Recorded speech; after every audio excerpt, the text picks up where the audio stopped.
Miss Anga. I am Hanika Igot, the first reporter of Group 4. So our topic is all about the contemporary global governance.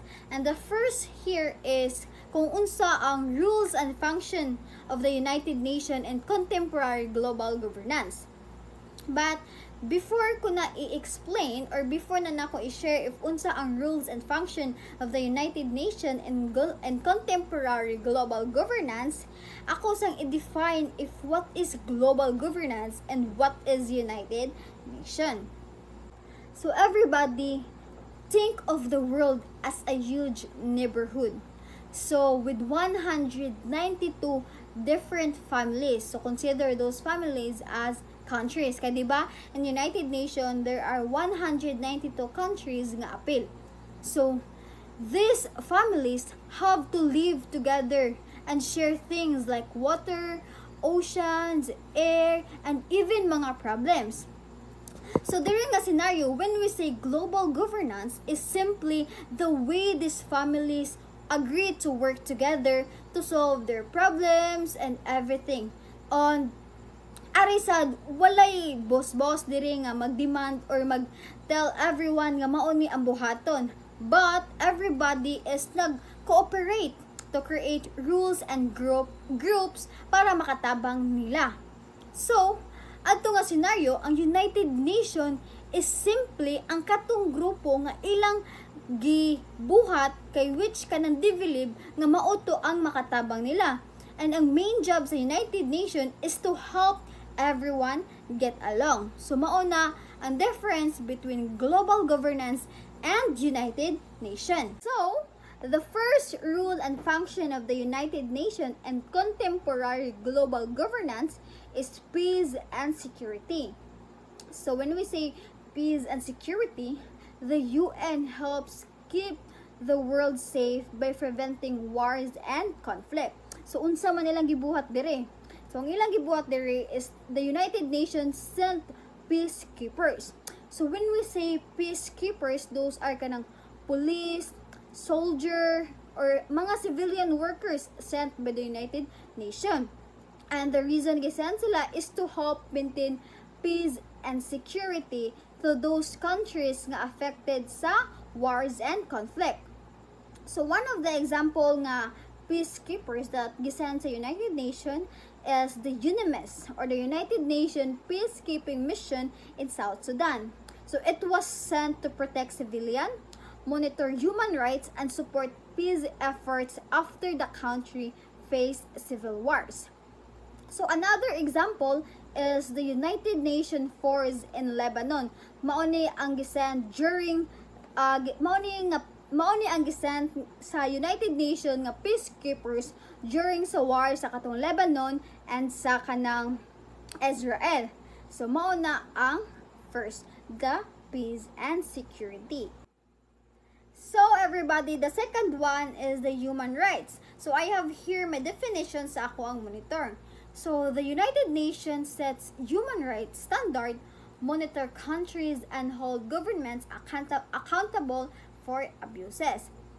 So, the United Nations has created many important international law and documents to protect human rights.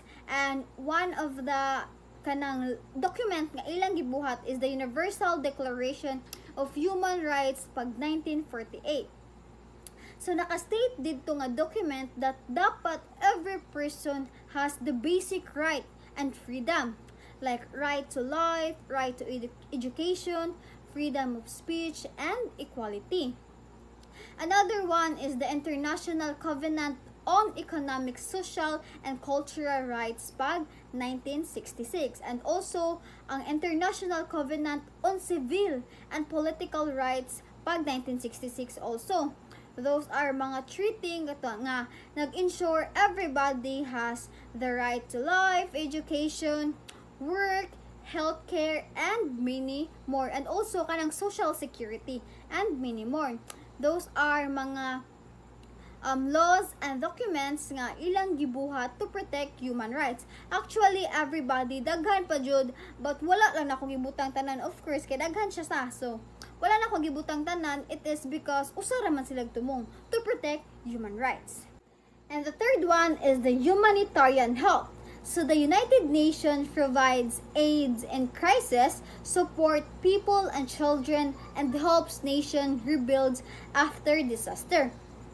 So here in humanitarian help, the UN gives emergency aids like foods, water, medicine kanang during wars to those countries or people nga affected ato nga wars or disaster. Of course, for them also to be able na help for them also to be able to help those countries nga ma-rebuild ilahang community after sa mga wars or disaster. So the United Nations provides humanitarian help through organization and agencies. So one of it is the WFP or the World Food Program. So kanang very understandable kung unsa yan tumong no tungod sa ihang name. So the World Food Program. So they will give food and nutrition during sa mga emergencies. Another one is the UNICEF or the United Nations Children's Fund. Of course, nag-focus ni siya sa children to protect and support children with kanang healthcare, education, and safety. And another one is the WHO or the WHO or World Health Organization. So they will provide medical aid and help kanang makontrol ang mga disease during crisis. And mao na siya ang humanitarian help. So the fourth one or the second to the last is the development and poverty reduction.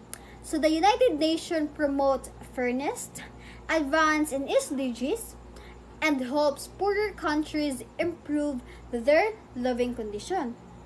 So the United Nations work to reduce poverty and inequality. Of course, kanang by supporting countries reaching katong the Sustainable Development Goal or the SDGs. Kay di ba ang usaa didto nga kuan is the poverty, which is kanang SDG ilahang paningkamutan nga maybe ka 2030 ma-achieve na nila tanan. And of course, to help poorer countries nga ma-improve ang ilahang education, health, what else, jobs, and ilahang all living condition para sa mga tao nga nagpuyo dito para dili na sila maglisod o like maka-feel sila haruhay nga life. So, the several UN organizations are working to support development and poverty reduction. So first here guys is the UNDP or the United Nations Development Program. So kani is kanang lead projects nga nag-fight sa poverty para and nag-build og strong government to support SDGs. So another one, balik diri ang UNICEF or the United Nations Children's Fund. So kabaw na taon sa itumong diri to improve children's health, education, and the overall living conditions sa bata nga nagpuyo sa kanang especially sa nagpuyo sa mga pobre nga countries. And another one is the FAO or the Food and Agriculture Organization. Natakol na sa din nato siya before. So ang FAO is nag-help sa countries nga ma-improve ilahang farming and food production para maka-fight sa hunger and poverty.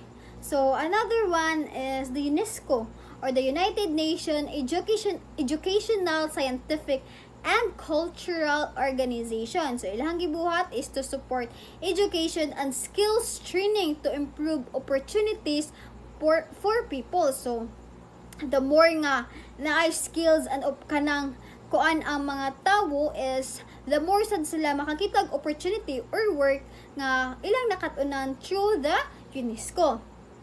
So this organization, everybody is nag-work together with the government para maka-create og jobs, provide education, and kanang ensure kanang basic needs so people can live better. The last one is the international law. So the United Nations creates global rules, resolves dispute peacefully, and prosecute war crimes through special courts. So the the United Nations makes global laws and agreements nga dapat i-follow sa mga countries. And of course, to help those countries bitaw nga naay kanang disagreements, misunderstanding, nga ma-solve nila ang ilahang problem peacefully through kanang negotiation, legal decision, and many more. So, here, kanang ang United Nations na ay mga bodies or kanang court, of course, para ma-deal nila ang ilang to deal with the international law. So, the first is the ICJ or the International Court of Justice. So, mao ni siya ang main court sa United Nations para mag-settles og dispute between countries nga na ay disagreements and misunderstanding. And of course, mag-give sila og legal advice ato nga mga countries. Another one is the ILC or the International Law Commission. Mao ni siya ang mag-help o develop and write sa mga international laws and treaties. And besides sa mga bodies and court nga naa ang United Nations, of course, nasad sila yung mga global rules nga nag-support sa United Nations or kanang mga international law. These are kanang agreements, treaties, or principles nga dapat sundon sa kada country nga belong sa United Nations. Para also makabot nila ang kanang kalinaw, protection, and many others. So one of it is the United Nations Charter. The United Nations Charter pag 1945. So the main rule book of the United Nations nga nag-ingon that countries nga belong sa United Nations must respect each other's sovereignty para makasolve og conflict peacefully without using force. So dami mga countries nga, di ba? I said earlier na mga countries nga mga disagreements. So ang kaning UN Charter mao ni ang main rule book sa United Nations nga nag-ingon nga dapat each countries if they disagreements ilahan ng istoryahan or ilahan ng magstorya sila peacefully without using force or like dili lang mag war. Another one is the Universal Declaration of Human Rights. Giingon na nako earlier. Of course, para na everybody has the basic human rights, freedom for life, education, freedom of speech, and equality. Mao na ang UDHR pag 1948. Another one is the Convention on the Rights of Child pag 1989. Of course, to protect the right of child or children's and safety. Like, of course, para sa mahatagan sa sila health, education, and overall living sa bata. And that's it for my report, everybody. I hope na mo'y nasabtan if unsa ang rules and function of the United Nations and contemporary global governance. And I'm now kanang passing or giving this virtual floor sa akong kauban.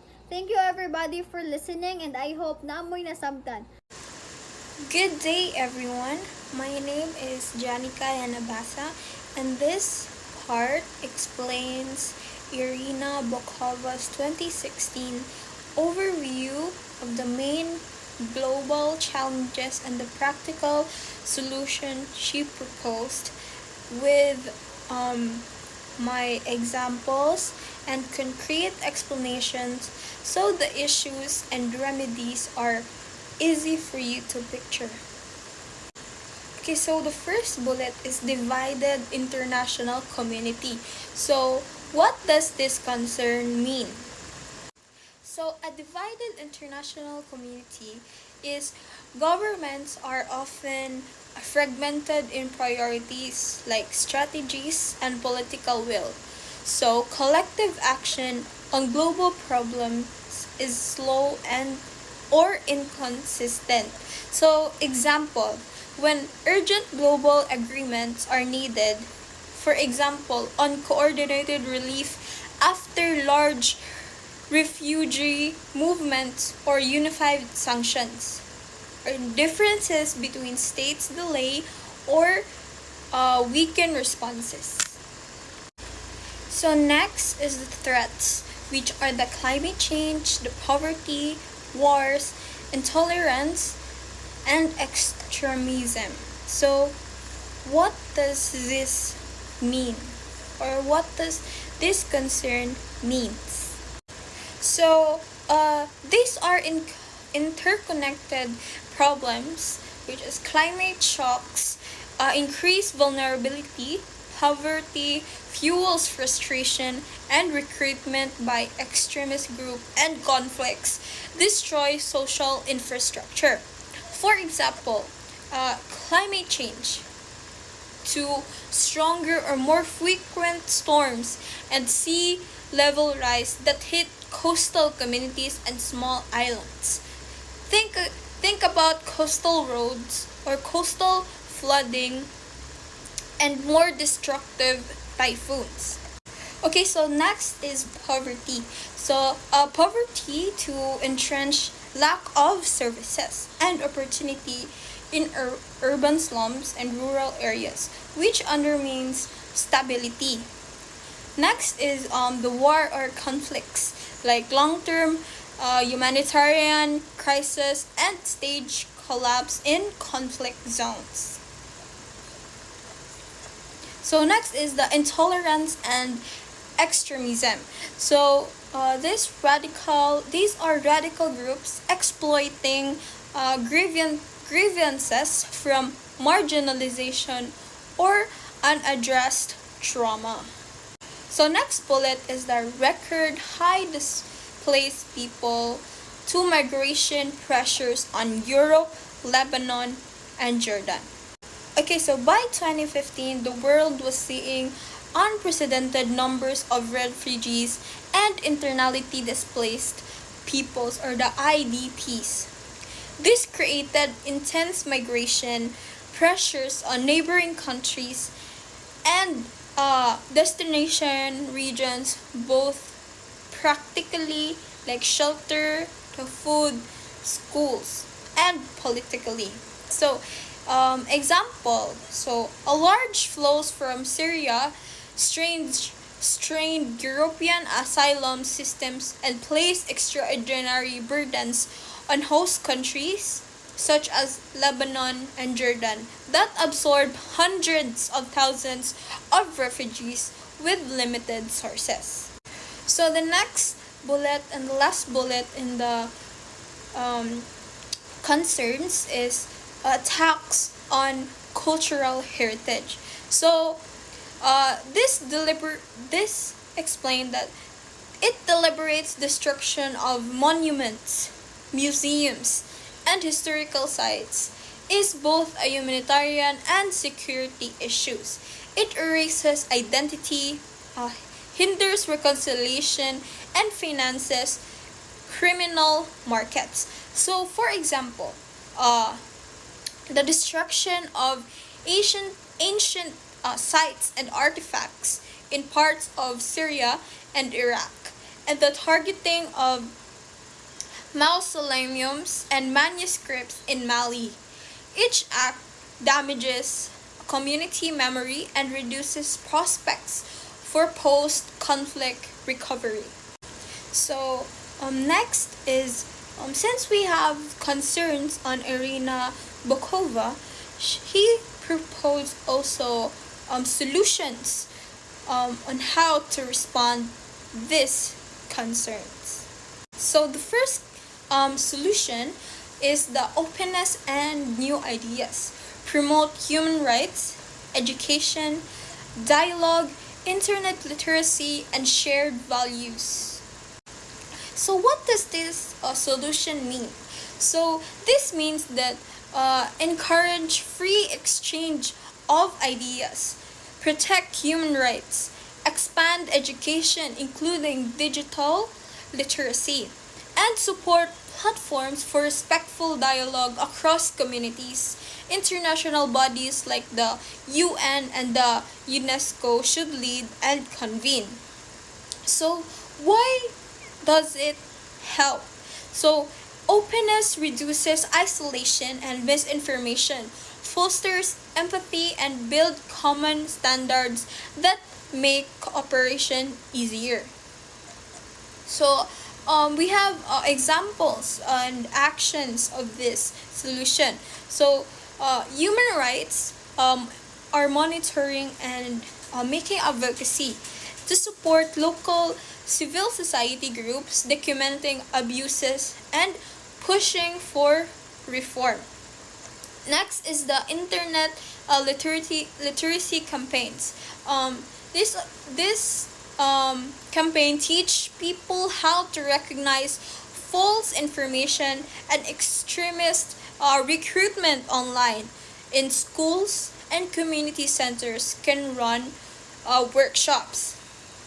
Next is the UNESCO Cultural Diplomacy Program. So this means that exchange programs, joint exhibitions, and media projects that highlight shared heritage and counter narrative of us versus them. Okay, so the next solution of Bokova is resilient societies. Fight exclusion, empower women, support refugee education. Okay, so what does this solution mean? Or how did it help, and why does this solution help the concern? So it means that strengthen society's safety nets, ensure political and economic inclusion for marginalized groups, make sure that refugees and displaced children can continue learning, and invest in women's leadership. So, why does this solution help?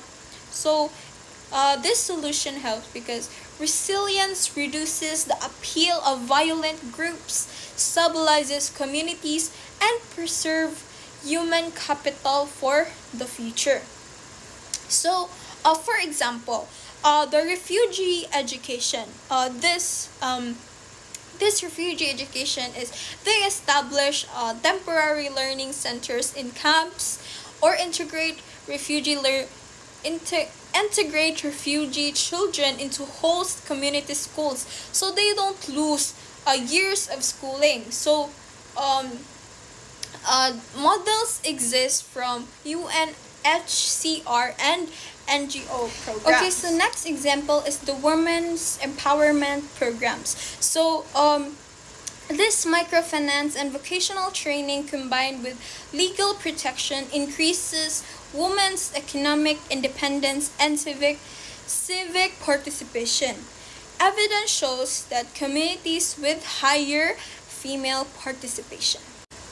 Okay, so that's it for my part, and I hope you've learned something from Irina Bokova about the concerns and the solutions of global challenges.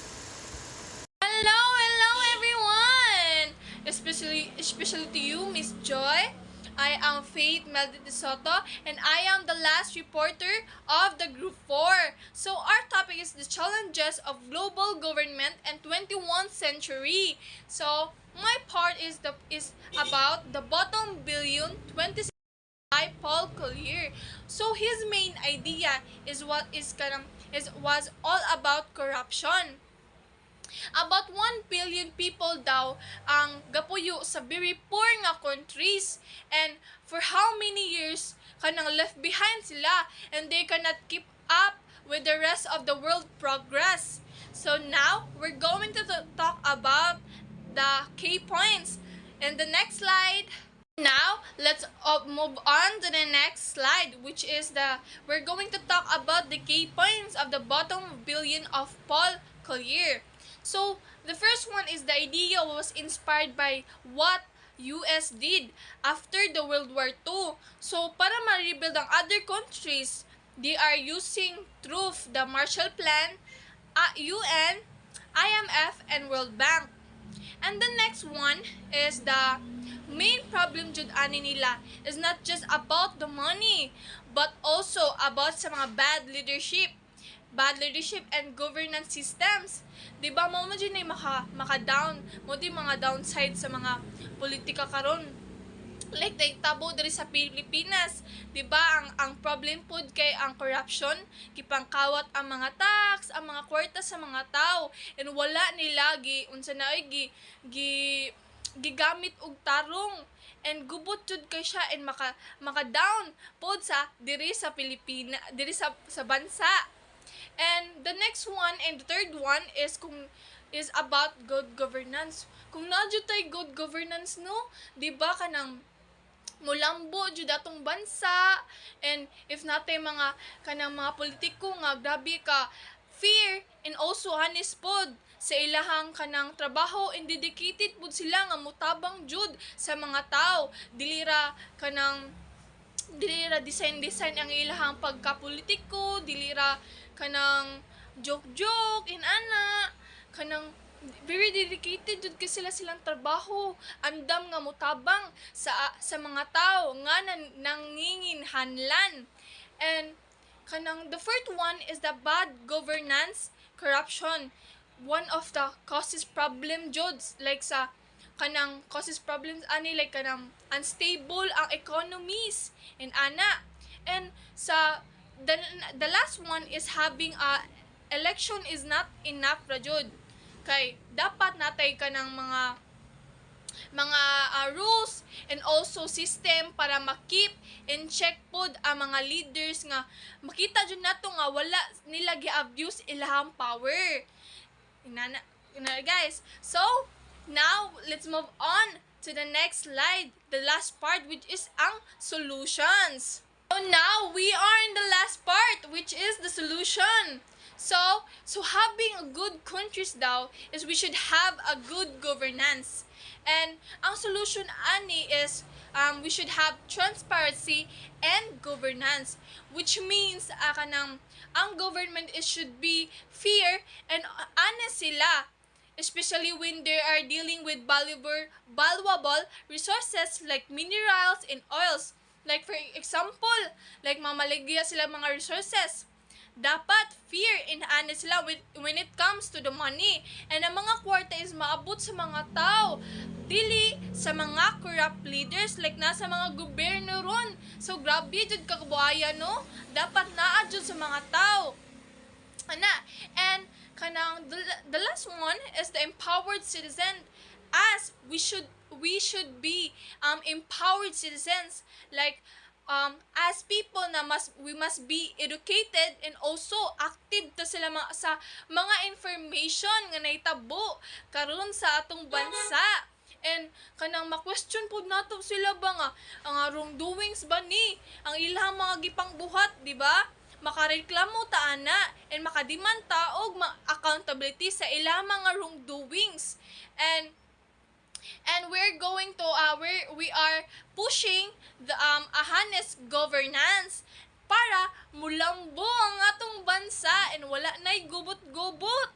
Yan na. So goodbye guys. Maura to. Thank you. And now let's proceed with the relevance of the state amid globalization. So globalization can be defined as the intensifications of political, economic, and social relationships in a global context, such that events happening across the other world can have a very local impact for a particular country.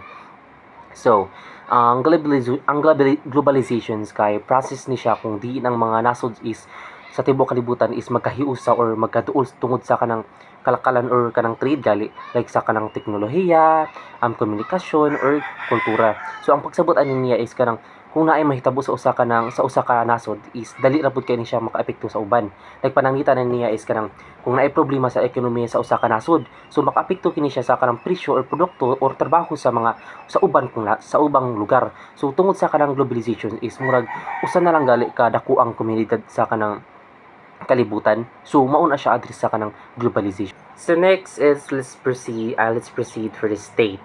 So states, a nations or territory considered as an organized political community under one government. So state is mao na siya ang kanang community nga nay naka-under nga usa ka gobyerno. Yeah. So sa state is na-share ka ng 4 elements. So, first, we have the sovereignty, which is the authority of a state to govern itself or another states. Yeah. So, next is the government. So, the machinery of the states through which the people will is formulated and carried out. So, yeah, for sure, kay bao naman to unsa ni siyang government, di ba? So, which is gobyerno. So, mo na sila ang mo na siya ang nagbuhat or nagpatuman sa mga balaod. So, mo na siya ang government. So, next is the kanang territory, which is includes the lands, sea, and airspace the state. So, yeah, territory or teritoryo, mo na siya ang kuan. So, mo na siya ang kanang mga yuta, dagat, o kanang kahanginan sa kanang nga nasakop sa tuang nasod. So, mao na siya ang territory. So, lastly is na diri ang exercises of jurisdictions on people. So, mao na siya ang the organizations of human beings living together as community. So, mga lungsod nga nagpuyo kuno sa kanang or nagtinabangay isip sa usa ka kuan komunidad.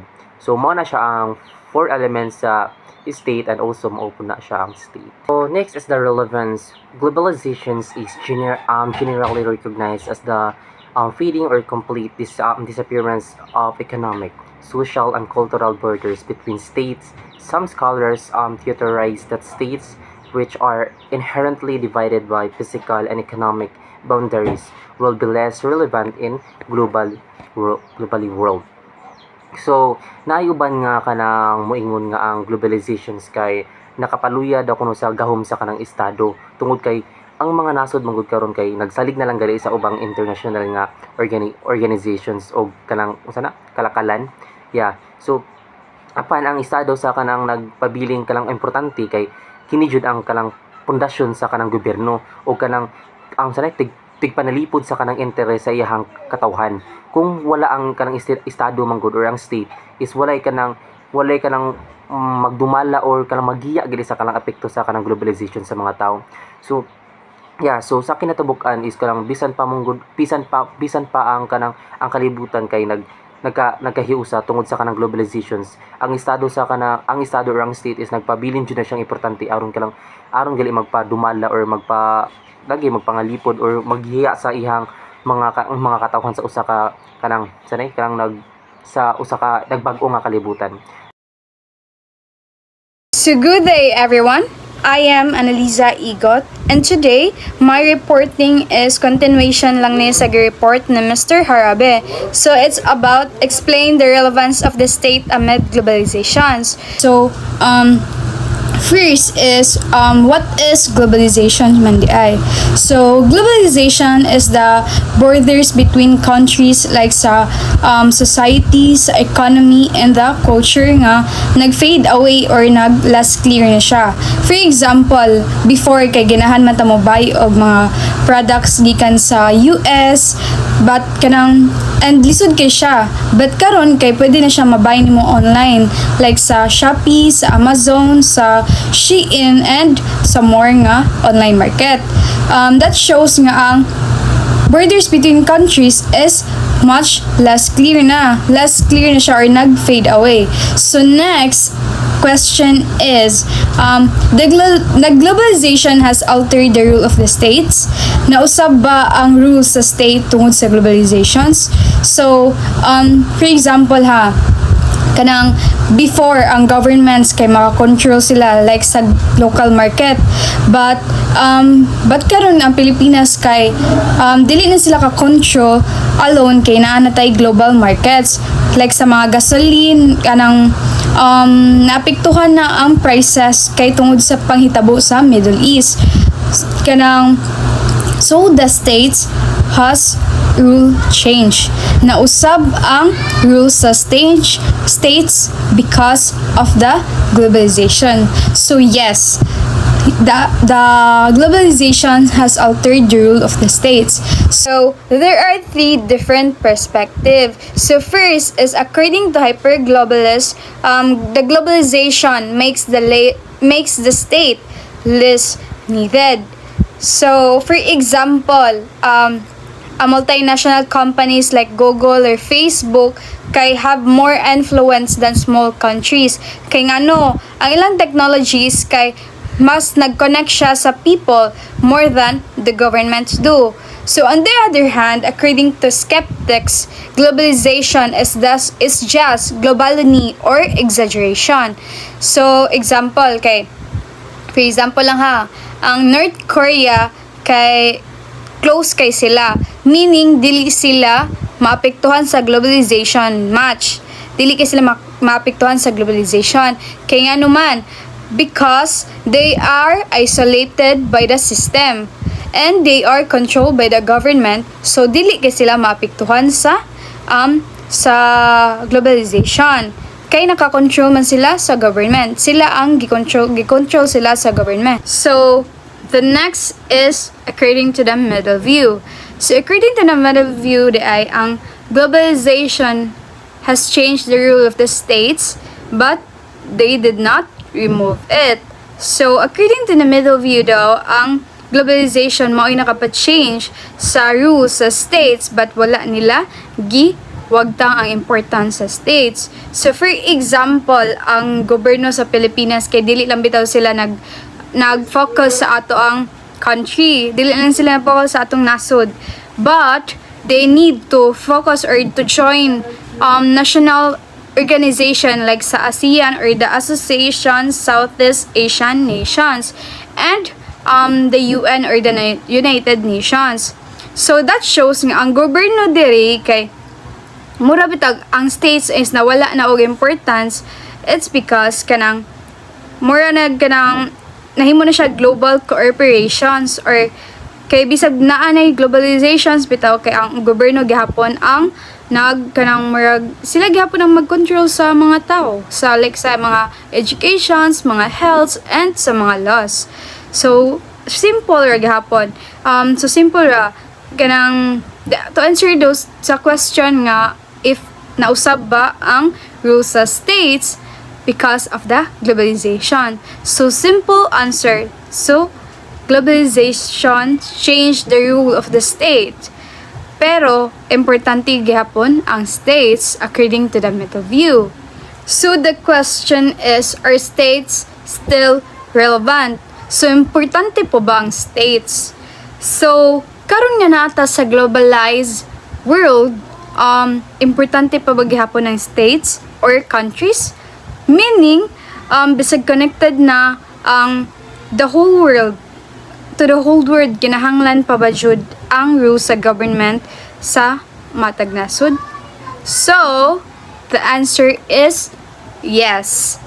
The states is important because tungod ani sa states, ang globalization og states kanang nagtinabangay bitaw sila, magtinabangay og nagtinabangay. So for example, ang Philippines member sila sa ASEAN o kanang United Nations.